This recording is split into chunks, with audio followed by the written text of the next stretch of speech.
Les derniers résultats portant sur la situation épidémiologique actuelle du Gabon face à la pandémie du coronavirus font état de 21 cas positifs au total, donc un guéri et un décès, tel que rappelait le comité de pilotage de plan de veille et de riposte contre l'épidémie à coronavirus au Gabon lors de sa récente conférence de presse. Dans la ville de Port-Gentil et ses environs, aucune panique ne semble animer les populations au regard des comportements observés ci et là. Mais le constat révèle plutôt une prise de conscience pour la plupart d'entre elles quant à la menace que revêt ce virus à travers le monde. De par mon profil sur les réseaux sociaux, j'ai déjà fait et affiché des statuts régulièrement pour sensibiliser. Faire comprendre aux gens que vraiment c'est quelque chose qu'il faut prendre avec beaucoup de pincettes, puisque les gens en meurent. Ne tombons pas dans le piège un peu comme les Italiens et les États-Unis aujourd'hui. Cette maladie est vraiment au sérieux parce que nous voyons même depuis l'extérieur comment ça frappe des personnes. Donc nous ne pouvons pas nous amuser parce que Port-Gentil, nous sommes peu et nous n'allons pas jouer avec quelque chose de ce genre, ce virus.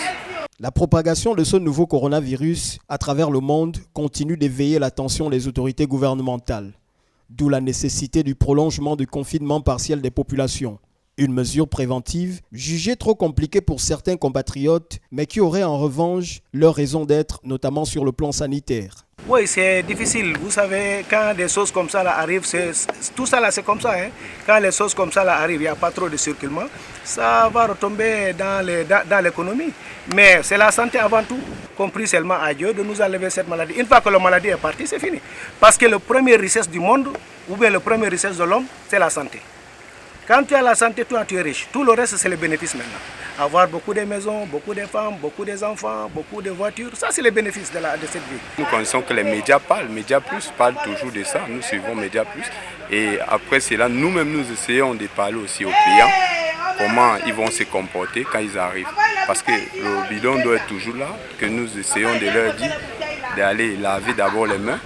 Et en plus, nous essayons de leur montrer comment approcher un mec des cas. Comme vous voyez, nous sommes un peu distants. Vous n'allez pas voir que nous sommes un peu collés. Nous sommes distants, donc chacun essaie de s'éloigner de l'autre. Donc les mesures sont vraiment prises au sérieux. Oui, nous prenons des mesures puisque on ferme maintenant, comme on a dit, dès 15h, tout est fermé. On ne vient plus le matin comme avant et dès là, on ne fait même plus assez.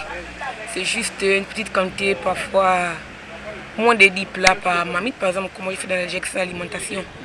En fait, parce que même les pêcheurs ont du mal à aller à l'eau, parce que je travaille ici plus avec des pêcheurs.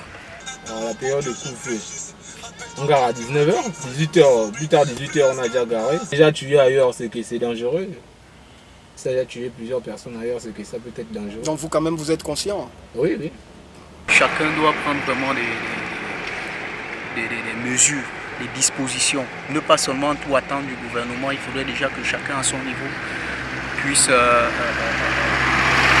se protéger et protéger les autres en faisant juste simplement les gestes barrières. Pour l'heure, la capitale provinciale de l'Ogooué-Maritime ne souffrirait, jusqu'à preuve de contraire, d'aucun cas positif du Covid-19. Cependant, les autorités locales en appellent à la vigilance et à la responsabilité de chacun. Car modifier légèrement nos comportements tout en observant des règles d'hygiène requises représenterait pour chaque citoyen un effort qui limitera l'éventuelle propagation du virus dans la ville de Port-Gentil en particulier et dans le Gabon en général.